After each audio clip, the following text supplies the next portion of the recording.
Bonjour, c'est déjà mon dernier tutoriel concernant Idoceo. Dans ce tutoriel, je vais donc vous parler de sauvegarde de vos données d'Idoceo, de l'impression de ces données, de l'effacement de données qui ne sont plus nécessaires et enfin de la dernière fonctionnalité d'Idoceo qui est Idoceo Connect. Je vais donc commencer par les sauvegardes. C'est très important de sauvegarder très régulièrement vos sauvegardes. Alors, pour cela, la première fois, il va falloir la configurer. On clique sur la petite roue dentée des réglages. Je descends jusqu'à Backup et récupérer. Je sélectionne celui que je veux utiliser. Pour ma part, c'est Dropbox. Vous pouvez utiliser, vous voyez, d'autres systèmes. Une fois que vous avez configuré votre Dropbox, il va vous demander votre mot de passe et Dropbox va vous demander l'autorisation de venir écrire dans Idoceo, enfin plutôt l'inverse, d'Idoceo écrire dans Dropbox. Une fois que vous avez configuré, vous cliquez sur OK. Chaque fois que vous désirez sauvegarder, ce n'est vraiment pas compliqué. Quand vous êtes dans l'écran de démarrage, comme ici, vous avez en haut à droite, juste à côté de la roue dentée, le petit nuage avec la flèche. Backup. Vous cliquez sur sauvegarde complète. Et on voit ici qu'il est occupé de sauvegarder. Ce n'est pas plus compliqué que ça. Une fois qu'il a terminé sa sauvegarde, il vous prévient. Je fais des sauvegardes pratiquement tous les jours. Bon, évidemment, s'il y a un jour où je n'ai presque rien écrit dans les dossiers parce que je n'ai pas eu d'interrogation, de nouvelles évaluations, bon, je passe peut-être un jour. Mais sinon, je sauvegarde quasiment tous les jours. Après, bien sûr, de temps en temps, je retourne dans Dropbox et j'efface mes anciennes sauvegardes qui ne sont plus nécessaires. Bien que vous avez pu le voir que les sauvegardes elles ne sont pas très grosses au point de vue place, puisqu'ici la sauvegarde que j'ai fait aujourd'hui ne faisait que 3,5 MB. Ce n'est vraiment pas très gourmand au point de vue place. Pour les sauvegardes, c'est pas plus compliqué que ça. Maintenant, imaginons que je désire faire des impressions. Alors, comment faire? Je choisis une classe. Je désire imprimer mon carnet de cotes de la période 1, qui est ici. Pour cela, je vais appuyer en haut à droite sur la petite flèche vers le haut. Exporter. Nos photocopieuses à l'école fonctionnent en PDF, donc je vais utiliser le PDF.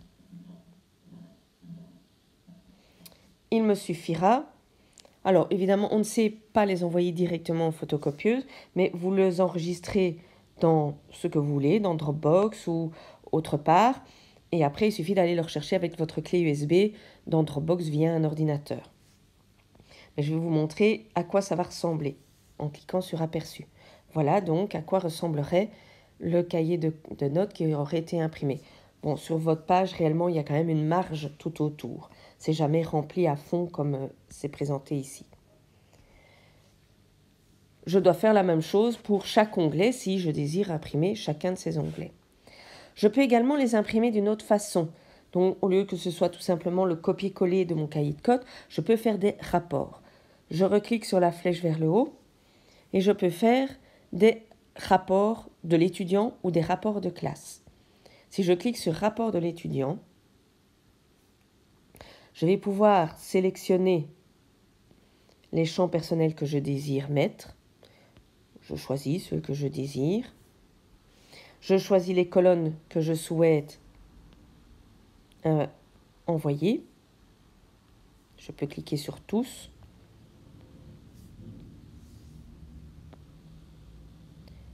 Les présences, je peux aussi les noter, etc. Je clique sur OK et je peux les envoyer par email, par exemple, à l'étudiant, aux parents, ou bien ouvrir pour imprimer. Alors, je vais vous montrer à quoi ça ressemble. Voilà le rapport de chaque élève. Ça, c'est pour la première élève, ses présences. Le deuxième élève, troisième élève, etc. Je peux les imprimer. Je peux également faire des rapports de classe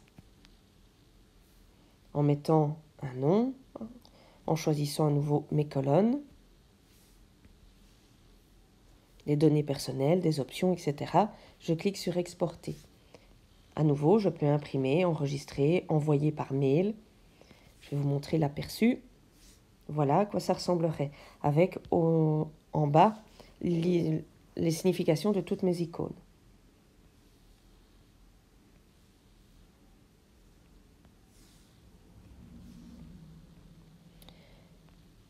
Je peux également imprimer mes rubriques. Par exemple, le diagramme, voilà, en PDF. Je vous montre à nouveau à quoi ça ressemble. Voilà, pour chaque élève, je peux donc imprimer sa rubrique. Comme ça, il a ses résultats. Ça peut donc joindre le graphique de chacun, puisqu'ici, il s'agissait d'un graphique. Bon, certains ne l'avaient pas rendu. Donc, vous voyez, on peut sortir le carnet de notes de différentes façons. On peut faire la même chose pour l'agenda. Je désire imprimer mon journal de classe, la flèche vers le haut, en PDF. Je choisis la date de début et la date de fin. Donc, imaginons que je désire imprimer celui du mois de septembre. Voilà.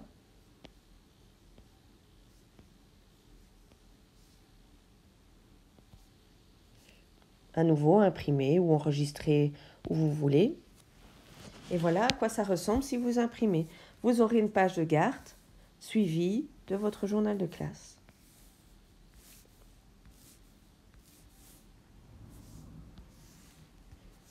Bon, moi, honnêtement, j'imprime mon cahier de cotes et mon journal de classe une fois par an, quand c'est terminé, quand l'année scolaire est finie. Sinon, en autre temps, je n'imprime pas. Puisque tout simplement, une fois que l'année scolaire est terminée, j'efface les classes de l'année finie et je recommence avec de nouvelles classes pour la nouvelle année. Donc, comme j'efface tout, je pourrais garder une sauvegarde au cas où, mais actuellement, je désire encore les imprimer de manière à garder une trace écrite pour une éventuelle inspection. Justement, en parlant de fin d'année, effectivement, une fois que l'année scolaire est terminée, je désire peut-être effacer des classes. Donc pour cela, ce n'est pas compliqué. Je retourne à mon écran de départ, éditer. Je vais par exemple effacer ma classe test, supprimer. Oui. Une fois que j'ai fini, terminer. De la même façon, je vous avais déjà montré comment supprimer des élèves en cours d'année, etc. Vous pouvez également supprimer des colonnes de votre cahier de code si jamais vous avez fait une erreur, etc. Mais attention, elles ne sont pas réellement complètement supprimées. C'est un peu le même style que la corbeille de votre ordinateur et il faut aller la vider de temps en temps. Pour cela, les 3 petits points, je descends dans « Recycler ». Et voilà tout ce que j'ai effacé. Des classes, si j'ai effacé des onglets, si j'ai effacé des colonnes, les élèves que j'ai supprimés ou des types de notes que j'aurais supprimés. Alors je peux les supprimer un à un en les sélectionnant et puis en cliquant sur supprimer. Là, elle est réellement complètement supprimée. Je peux également simplement cliquer sur tout effacer et tout s'en va en une fois. Si vous avez effacé quelque chose par erreur, c'est également ici que vous allez pouvoir le récupérer. Il suffit de cliquer sur ce que vous voulez récupérer et de cliquer en haut à droite, sur récupérer et il retournera à la place de départ. Donc n'oubliez pas de temps en temps de bien purger donc votre corbeille afin de ne pas accumuler en fait plein de choses inutiles. La dernière chose dont je vous parlerai dans ce tutoriel, c'est la dernière fonctionnalité qui a été créée par Idoceo, c'est Idoceo Connect. Alors, Idoceo Connect, c'est la création de questionnaires en ligne pour que vos élèves puissent y répondre via un ordinateur, une tablette, un smartphone. Vos élèves peuvent avoir accès à la plateforme depuis n'importe quel système d'exploitation. Ce n'est pas uniquement lié à Apple. Donc, par exemple, si je prends ma classe de première C, je vais dans mon carnet, je désire leur faire un questionnaire. Attention, ce sont des questionnaires à choix multiples uniquement. sur la digestion. Ajouter colonne, IDOCEO Connect. Vous avez le choix entre examen et auto-évaluation.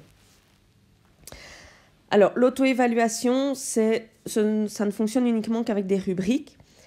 Et c'est par exemple si vous donnez un travail à un élève à faire à la maison et que vous désirez qu'il fasse une auto-évaluation via une grille d'évaluation, donc une rubrique. Vous cliquez sur auto-évaluation.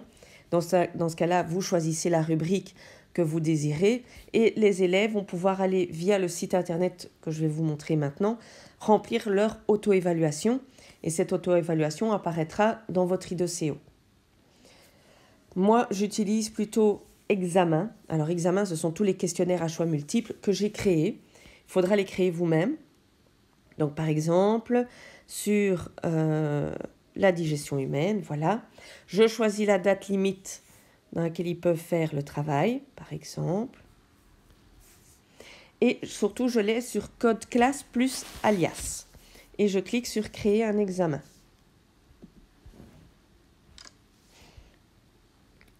Vous voyez un code classe apparaître, 92071.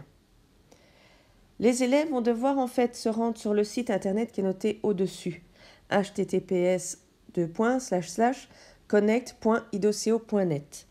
Et ils vont devoir introduire ce code classe 92071. Chaque questionnaire de chaque classe aura un code différent. Je vais vous montrer à quoi ça ressemble. Donc pour cela, je vais sur Internet. Ici, c'est Safari. Je vais cliquer donc, je vais introduire l'adresse que je viens de vous dire.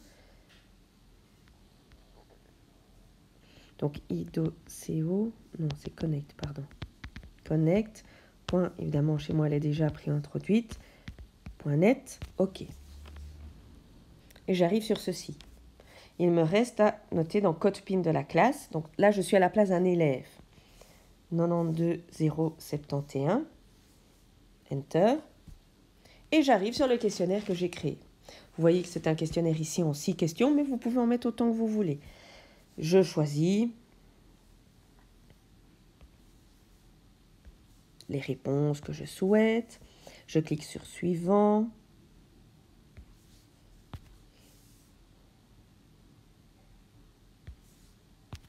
Bon, je mets des choses au hasard. Et quand j'arrive à la dernière question, livrer. Vos élèves n'ont qu'à introduire leur prénom. Si maintenant, il y a plusieurs élèves qui ont le même prénom, là, ils doivent introduire en plus leur nom de famille. Mais si ce n'est pas le cas, juste leur prénom suffit. Alors, par exemple, dans cette classe-là, on peut mettre Paola. Donc, si je suis Paola, j'introduis Paola et livré. L'élève a terminé. Moi, prof, je retourne dans IDOCEO et je fais descendre, comme la main l'indique, la colonne vers le bas. Et on voit qu'un étudiant a fait son travail, Paola. On voit ses points apparaître. Et on voit, pour chacune des questions, là où elle a bon, là où elle n'a pas la bonne réponse. Les petites croix vertes signifient qu'elle n'a pas coché toutes les réponses attendues. Que celle qu'elle a cochée est juste, mais n'a pas coché tout ce qu'il fallait. Et au fur et à mesure que les élèves font leur questionnaire, eh bien, leurs points apparaîtront ici, tout simplement. Je peux donc envoyer les résultats par mail. Donc, au préalable, je dois avoir introduit, donc je clique sur Paola, une adresse mail dans ces données. C'est bien le cas ici. Alors, pour cela, je clique sur la colonne que je désire envoyer. Je clique en bas à droite sur colonne. Je descends, rapport par email. Je sélectionne, je peux choisir le sujet, le texte. Je sélectionne les colonnes que je désire mettre dans mon rapport.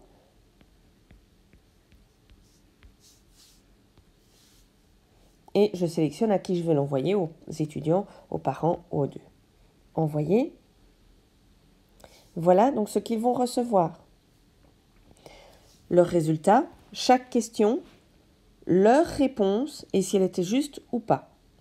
ils n'ont pas un réel correctif à l'heure actuelle, mais ils savent au moins si leur réponse est la bonne ou pas. Bon, par exemple, quand on voit la première question, vrai ou faux, si elle a noté vrai et que c'est pas bon, c'est que c'était faux.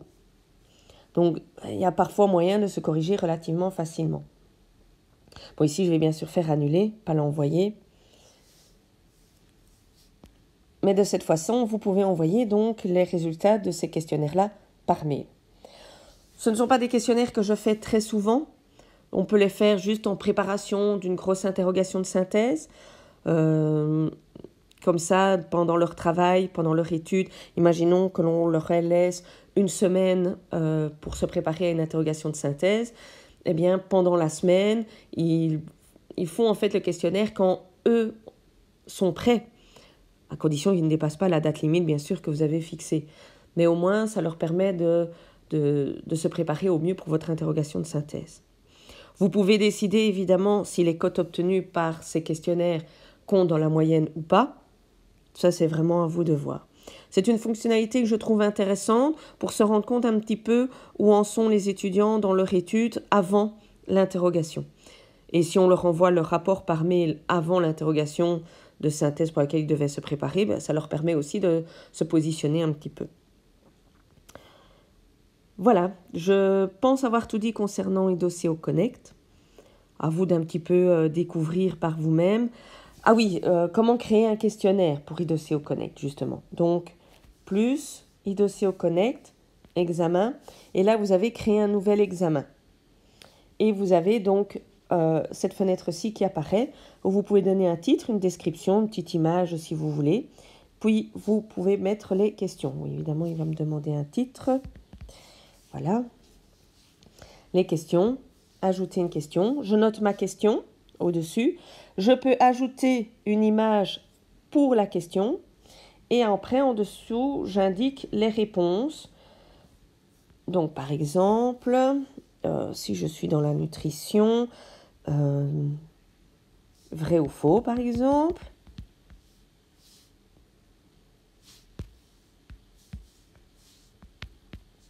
Le suc gastrique est produit par l'estomac.